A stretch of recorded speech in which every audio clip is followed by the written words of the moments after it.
Good afternoon po. Ayan. So, tanggala talaga. Hindi ko pa pala ito. Yung mga nakakalaban ko dyan, ito na. Binubuo ko na yung sa akin ulit. Meron na ulit na-busy lang. Hindi ko nabuo ang ayop. Maghapon akong nagsiship. So, ano tayo? Test fire tayo nitong order ni Bossing. Pangalan na ito ni Bossing. Ni Bossing Justin Durognan or RDL Durognan. Okay? Dalawa yung papadalan.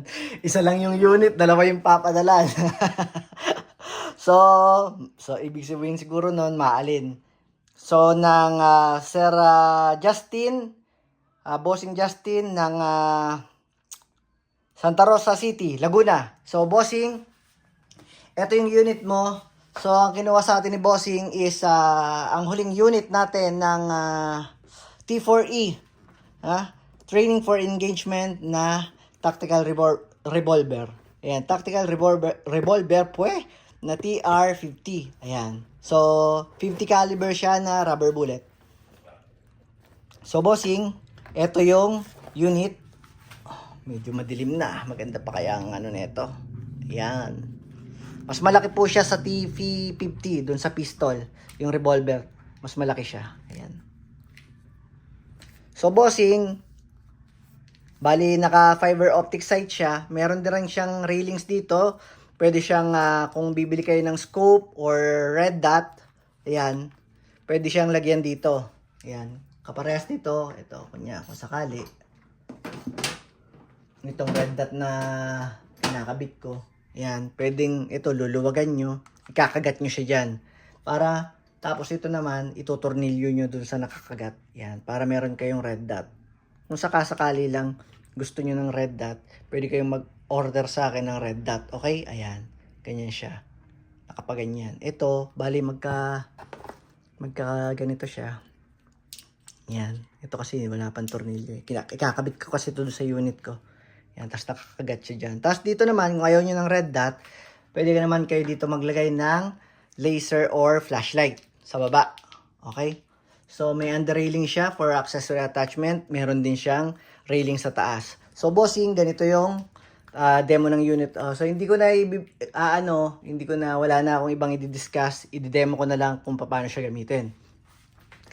Kasi napanood naman tulad ng sabi sa akin ni Bossing na nanonood siya ng video ko. So, yung TV50, alam naman niya kung paano i-operate. So, Bossing, ganito siya.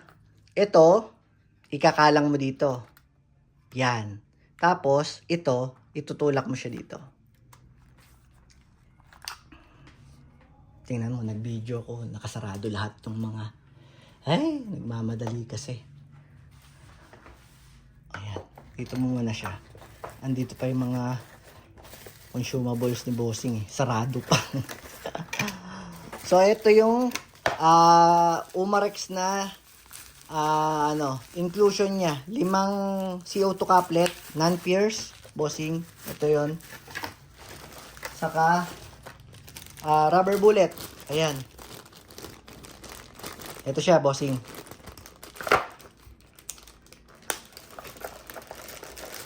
Open natin. Babawas ako, Bossing. Nagpaalam na ako sa'yo. So, 6 rounder. 1, 2, 3, 4, 5, 6. 6 rounder.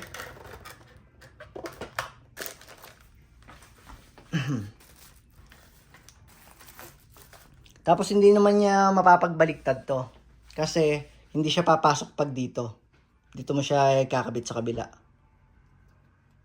Yan. Dito sa mas malaki ang butas. Yan. Ayan. Yan. So, kung gusto niyo ng steel ball, 12mm po ang orderin niyo sa Lazada. Parang 10 pesos ang isa ng steel ball. Yung pepper ball, hindi ko alam. Kasi dati meron sa Lazada. Ngayon, pinagbawalan ata nilang magtinda na ng pepper ball. Yung steel ball, pwede po. Kung gusto niyo yung steel ball ang Basta 12mm ang orderin niyo kasi. O kaya, mas maliit pa. Kasi ang sukat po kasi nito ay 12.7mm yung rubber ball. Kailangan po mas maliit yung orderin nyo kasi pagka mas malaki, pwede pong lumaki yung barrel ng yung barrel nito. Pagka lumaki, so hindi na siya, hindi niya na kayang pigilan yung hangin. So, sungaw na siya. Tapos, bossing, pagka nalagay nyo ganyan, ayan ha, pasok nyo lang.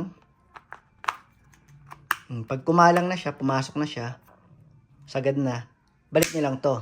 Okay, tapos, bago nyo siya kalabitin, iayos nyo muna. Yung parang sa typical na revolver. Kasi nagja-jam siya pagka hindi nakasentro yung hammer niya o tsaka yung bala niya dun sa mismong sa chamber, dun sa mismong barrel, sa inner barrel. So pagka kumalang, ikutin nyo. Yun. Tick. Pagka may maririnig kayong tick, okay na yun. So eto, bukas lang natin. Yan. Tapos dito bossing, may makikita kang karayom dyan. Yan yung quick piercing niya. So, ang kagandahan dito, hindi may stress yung spring kasi wala naman siyang spring. Di katulad ng T-50 na meron siyang spring. So, ito, pwedeng loaded yung revolver. Ito, pwedeng loaded din to. Tapos, antabay lang for self-defense. Okay? Ito, may kasama na rin siyang silicone oil. So, no need to worry. So, patakan lang natin to ng isa lang. Yun. Kasi masyadong malamig yung CO2 natin, pwedeng mag-freeze yung mga o-ring sa loob ng unit. So bossing, ganito ang so ayun yung pantusok, di ba? So ganito ang pasok ng CO2. So hindi ko po siya matatry sa labas kasi nandito yung meron ako ditong baka mabarangay na. At saka pala ito bossing, nilulubricate to ito. Itong o-ring na to. Sulitin na natin.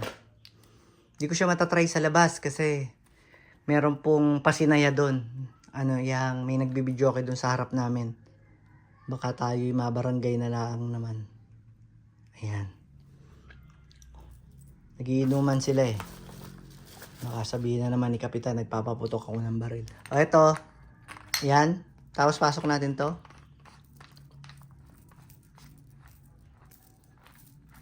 Ayan. Ang kagandahan dyan, bossing, yan. So, hindi pa siya activated. Nandyan lang, standby lang siya.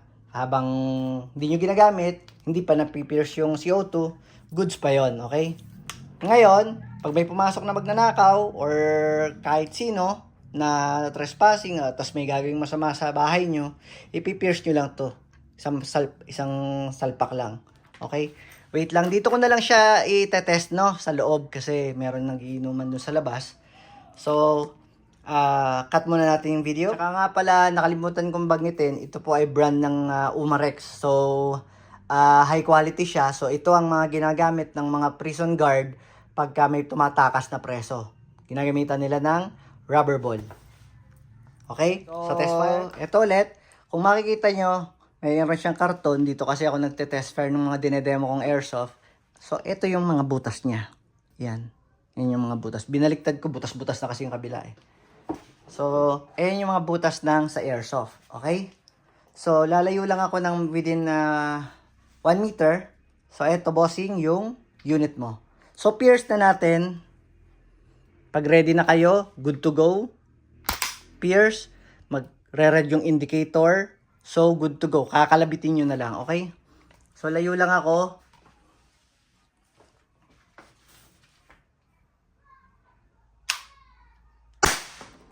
Oh, shit.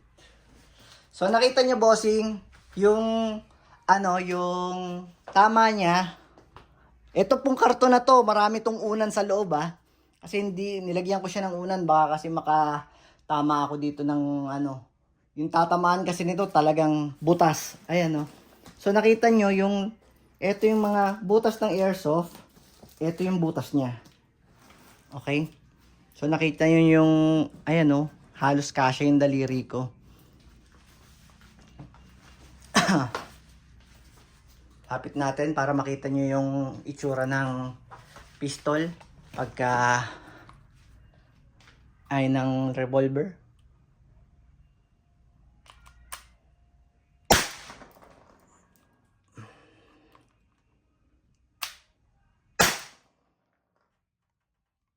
Nabablur yung 3, 4.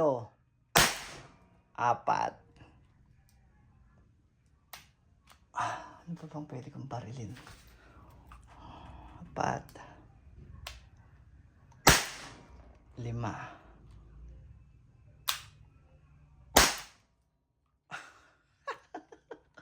Anim. So, naka-anim na ako. Ibig sabihin, yung susunod kong putok is wala ng bala, no? Oh. So, pagka ganun na yung putok, bossing, ibig sabihin wala ng bala. Yung CO2 naman natin, pwede yon ng hanggang 12 shots. So, pwede mo pa siyang lagyan ng 6 pa. Tapos, pwede nyo pa siyang iputok ng 6 pa. Ngayon, pag natapos na kayong gamitin, kung naka-6 lang kayo, obligado pa rin po kayong ubusin yung CO2 kasi bawal po siyang imbakan ng dito, CO2. Malakas po masyado ang pressure nun. Baka po masipak itong unit. Okay? Although steel parts naman yung nasa loob niya, mas maganda po, lang natin, dry fire na lang natin hanggang maubos yung hangin. Nakita pa yung ihawan namin. Oh, ito. Nahumuga yung kaunsa.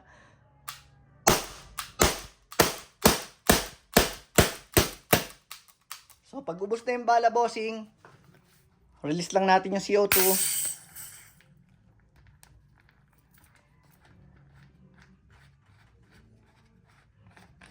Tapos, tapon lang natin to, okay? Ayun lang, bossing Justin. Ha? Nakalimutan ko na naman kung sino, pag wala akong binabasa. Ayun, maraming salamat, bossing. Bukas na po ang transaction natin, okay? Kasi sarado na po ang JNT, cut off na po sila. Maraming salamat.